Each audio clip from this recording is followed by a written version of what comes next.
Okay. Yo. Yo. This is SaharaDrac, sclegacy.com. I'm going to be casting a game today between a newer member of OGS named oGsUniden. Don't know much about him. Some people like him. I don't know. Playing Protoss against a Zerg player named LoweLy. Actually, it's not LoweLy, it's LoweLy, like Lowell from Wings, who was the goofy mechanic who later went on to play the Sandman in Spider-Man 3. On the map, Xel'Naga Caverns, which I guess those are the caverns. I don't know, I don't see a lot of caverns here. They're more like holes in the ground. But I guess that's technically all a cavern is, so I will I'll concede the point here that those are probably caverns. Every time I record, because I got these new set things going on, like the in-game sound is way too loud, so I have it like turned way down. So hopefully, it doesn't overpower my voice like it has the past couple of games. Over here in the holy shit. Oh, okay, that was his current. It said like 394, and I thought that was the average, but it's not. Still very high APMs from both players, averaging at about 170 each.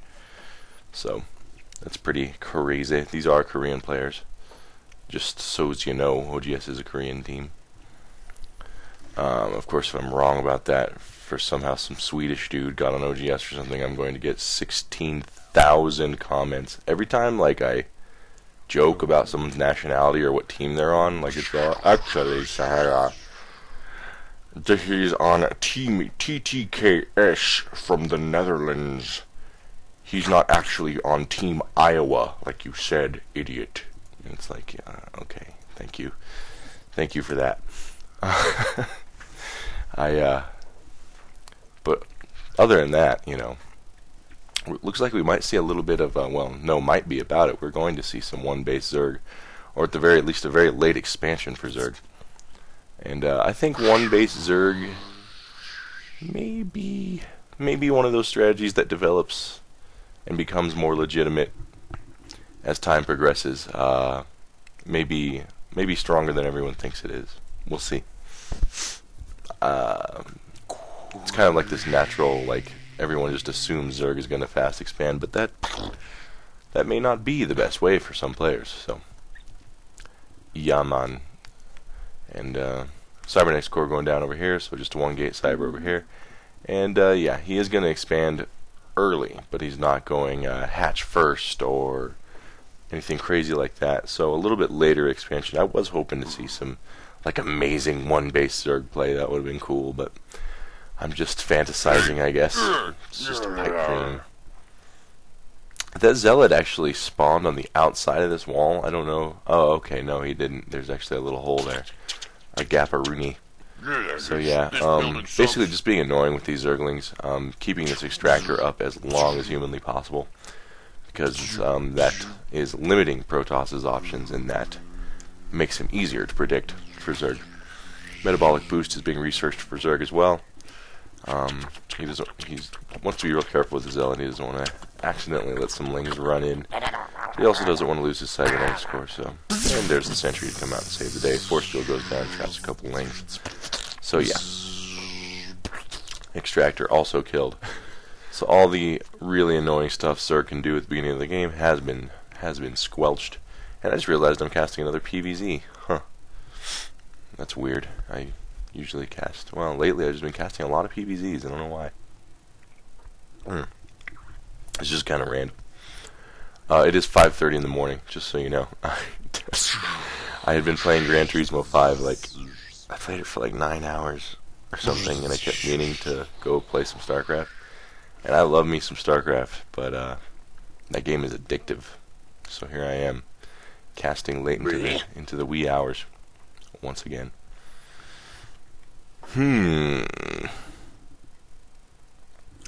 So, it looks like he's got the Baneling Nest finally coming out, so we're going to see some pretty good action early from the Zerg player, probably. Especially given... Yeah, looks like Looks like Protoss oGsUniden might be a little bit more passive about it now that he's expanding, but we'll see. He's actually playing really well. He's been, I mean, there's not a whole lot of crazy impressive stuff that can happen like this early in the game, but his unit control has been very tight, and it looks like he's practiced this build a lot. So he seems very firmly in control of his. He seems like he's the master of his domain, is what I'm saying. So forge out here on the ramp, that's interesting. I guess just absorb some banelings, or just create a little bit more of a wall there. And one photon cannon to protect the expansion. Here comes the pressure now. Nice force fields. Completely deflected. Oh man, that was awesome. It was awesome because nothing exploded or died. It was just like this stuff's running in. He's like, look, I'm not gonna hurt you, but bitch, no, just go, just get out of here. And then he's like, sorry, sir, I'll leave. And that's exactly what happened. He left.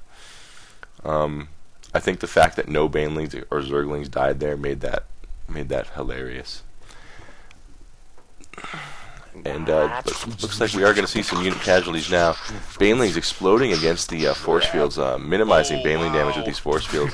Photon cannon goes down. Wow, really nice force fields. Just creating his own wall wherever he needs it with these guys, and just keeping the banelings at bay beautifully. 2 photon cannons go up. This one is. Looks like it's, yeah, got 3 kills on it. This one's 9, so wow, that was really cool. Really cool defense from oGsUniden.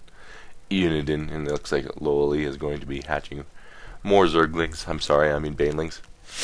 Zergs are stubborn. They don't, of all the races, I'd say Zerg players are the ones that kind of bang their head against the wall when something doesn't work the most. But, you know, maybe this time it will work. He doesn't have as many sentries. And just gets the sentries out of there. The sentry is going to get surrounded and killed. The boomer sound. But again, not a whole lot of damage yet. Photon cannons up over here. He is hatching banelings over here, but I believe, yeah, oGsUniden did see it. Maybe he didn't. Maybe he's going to get, no, he sees it there. And he's going to come in here and, yeah, take out these eggs. Ooh, but that baneling's hatched just in time. He's going to try and come in here, but photon cannon makes quick work of that baneling. So looks like LoweLy is gonna not try again. Thankfully, gonna try a different plan. I like the droning plan for him right now, but we'll see. Void Ray is out for Uniden, and he's gonna take out these overlords. Void Ray can be a very, very good unit for killing overlords, almost like a Viking in TBZ. Especially if he knows he's way ahead of the Mutalisk hatching, which I'm not sure when the last time he scouted was. It has been a while, so he's taking a bit of a risk. He's not 100% sure Mutalisks aren't on the way, but given all the banelings and zerglings that were made, he has a pretty good hunch about it. I'm going to sneeze. What do you think of that? Wait, am I? Ain't Void Ray sneeze? Void. Nope, we're okay. I think. Nope. Man, it's just taunting me. Okay. So yeah, taking out another overlord, and as you can see, not a whole lot LoweLy can do about it. So that's he's fine on his food supply, but he's losing map control, map scouting, things like that. So, and a little bit of Zergling's harass coming in here, not going to do much. Did force him to kind of use a force field that he didn't need to, but not a big deal, I think. Queen is going to chase out this Void Ray. There are 2 out now. This one has a 3 kills, and the other one has 1. So. Overlords and Zerglings going down to these Void Rays. He needs to get Mutas up, but he's Mutas or I don't know, Hydra maybe even, but he doesn't want to follow down a tech path that Protoss is forcing him down. He kind of is opting to ignore the Void Rays and just deflect the harass with Queens for now. That way he can continue on what he wants to do. But there's the Spire going down now that he's clearing out his 3rd. So the Void Ray harass not going to be as potent in a little while, but it still has plenty of time to wreak havoc and do a lot of good damage. So we'll see what Uniden is able to do with this Void Ray. In the meantime, a robotics facility going down, or I'm sorry, robotics support bay, going to make Colossi. So would like to see him take out this Queen. Would love to see him take out this Queen. little bit of bad control there. There's a spore crawler being built, but yeah, he's gonna take out another overlord. So LoweLy's forced to make a lot of overlords. Actually, I think, I mean, the Void Ray is now kind of trapped, and he would have died, but I think he could have taken out at least one queen before he went down. Opted to take out one drone, so I don't know. Am I getting a cold? This sucks. What was I going to say? Oh, I know. Wednesday, I'm doing I'm going to kind of do a regular stream every Wednesday at about 9 o'clock Mountain Standard Time in America. I'll start with that. I mean, I still stream like basically every time I play. I've streamed like 3 or 4 times this past week, which people who follow me on the Facebook know. But yeah, I'm going to start doing a regularly scheduled like 3 or 4 hour show. 3 or 4 hour me playing StarCraft and screaming and yelling and just singing little gay songs and doing horrible things. That's the show. But yeah, every Wednesday I'm going to be doing that for a few hours, so make sure you tune in. Should be a good time. The lot of Mutalists ran in here. Zerglings are occupying the Stalker shots, finally getting his Stalkers firing down the Mutalists. That's good. Mutalists do focus down the Void Rays pretty well, and the Zerglings are deflected. I don't know. I'm not sure. I would say that fight actually went in Zerg's favor. Just a little bit, because all he really lost was a couple of Mutalists and a bunch of Zerglings, and everyone knows no one cares about Zerglings. Not even Zerglings. They're self-loathing Zerglings. Self-loathing Zerglings. That was harder to say than you'd think. So getting the +1 flyer upgrade, and continuing the Baneling. And there's nothing that makes me want to puke quite as much as Mutalisk, Baneling, Zergling, because let's face it, that's all you guys do. Bitter anyone? No offense, just saying. But here comes the Muta Harass now. And not a lot here to defend it, and the Colossi definitely wants nothing to do with that. Look at this coward. No!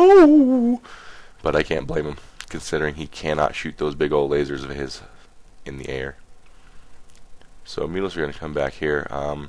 Looks like he almost committed to an attack there, and then chose to back out.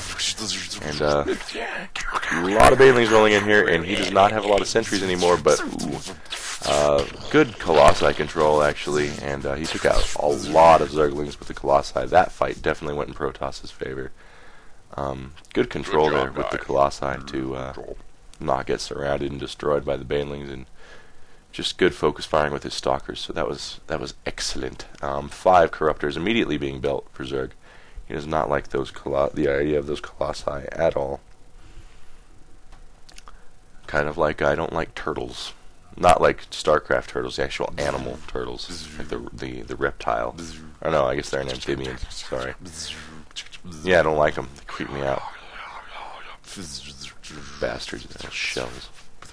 Kill you all. No, I'm just kidding. I love turtles. They're cute. I don't know why I made up such a wild tale, but I did. So he hasn't seen the Corruptors quite yet. Yeah, actually, I think he just did. So he's going to want to get a little bit more heavy emphasis on Stalkers. He's going to want to macro. There we go. Waiting for the cooldown on his warp gates. And then this dude's been making a lot of drones. Wow, they've both been making workers non-stop. 73 drones, or 73 probes to 72 drones. That's amazing.